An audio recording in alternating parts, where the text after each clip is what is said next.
family of an 8-year-old who was allegedly lynched by white teenagers have released images of the 8-year-old. Now, his identity is protected, so we are not going to share his identity, but we are going to show you the photo of the injuries that he sustained as a result of these teenagers putting a noose around his neck and pushing him off a table.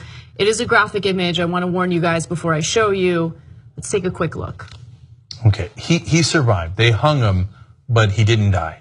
He didn't die, yes. Luckily, he survived, but he had to be airlifted to a hospital to undergo an immediate emergency procedure to ensure that he wouldn't die. Now, according to the victim's grandmother, he was playing with a group of children and teens when they began to taunt him with racist epithets and throw sticks and rocks at him. Now, I want to note that there were no adults present. We have no adult witnesses. We just have the account of this 8-year-old. Someone stood on a picnic table and the group wrapped a rope around a nearby tire swing around the boy's throat, then kicked him off the table. The victim swung back and forth 3 times before he was able to free himself. None of the teens came to his aid. So, I mean, I don't know what to say. This is a freaking devastating story. And then, we have a statement from the police chief, which makes it way, way worse. Yeah. Okay, I read the headline of this story and I thought, well, look, wait a minute. Now,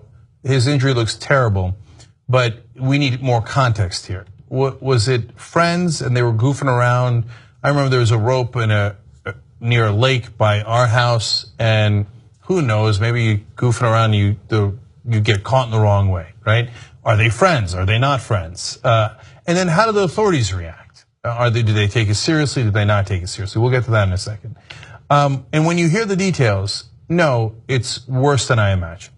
So, look, kids have complicated relationships. I remember I used to get into fights with some older kids in the neighborhood, and then we'd coexist. We'd be on the bus, and even sometimes might have not a friendly relationship. I'm sorry for interrupting you. Okay, no, I don't care what excuse anyone makes, and I know you're not trying to make an excuse. I know I just interrupted you in the middle of your thought, but I just have to get this out. These are teenagers, 14 and older. We don't know their identities because they're minors, and the police do not release the identities of minors who are involved in an alleged crime. But a teenager knows that you don't put a noose around anyone's neck and then push them off the table, okay? That is attempted murder. That is not what you do. And they didn't come to his aid. He could have easily died. They were throwing racial epithets in his direction, in his way, prior to putting that noose around his neck. They know what a noose means. They know what that rope meant. I'm not making any excuses for them. I'm not buying into anyone's excuses of them. This is an 8-year-old biracial child, okay? Okay. So let me go to the police chief's quote on it, and then I'll finish my thought. Mark Chase, Claremont police chief, said, "These people need to be protected." Not the kid who was hung.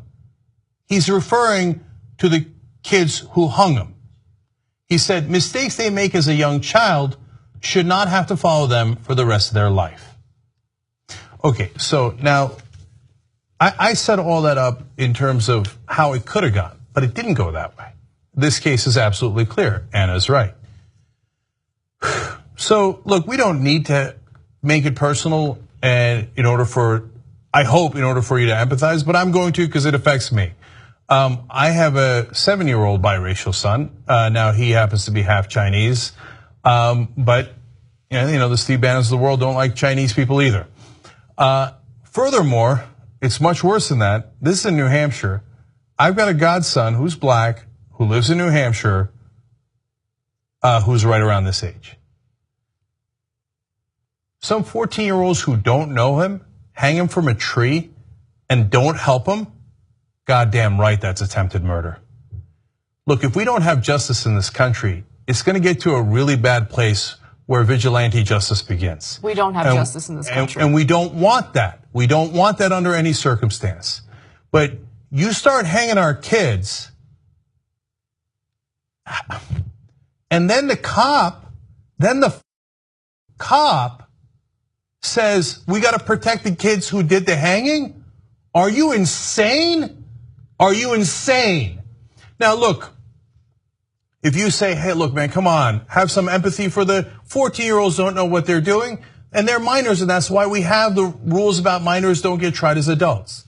Then under no circumstances should another black kid in America ever be tried as an adult. We can't have two different systems of justice where you say, no, if it's a black kid, it's a super predator. Let's go throw the book at him. I don't care if he's 14 or 13 or 12. Let's try him as an adult and let's put him in prison forever. But if it's a young white kid in the middle of New Hampshire and three of them hang a black kid and then leave him to die, and then leave him to die. And then I go, oh, poor innocent little mistake. No, people make mistakes when they're 14, not like that. And you say, under no circumstances am I gonna try white kids as adults. Well, then don't try anybody as adults if they're under 18. But you gotta have the same thing. If you don't stop prosecuting black kids as adults and you let them get away with this, no deal. Attempted murder, because that's what it was. Try them as adults.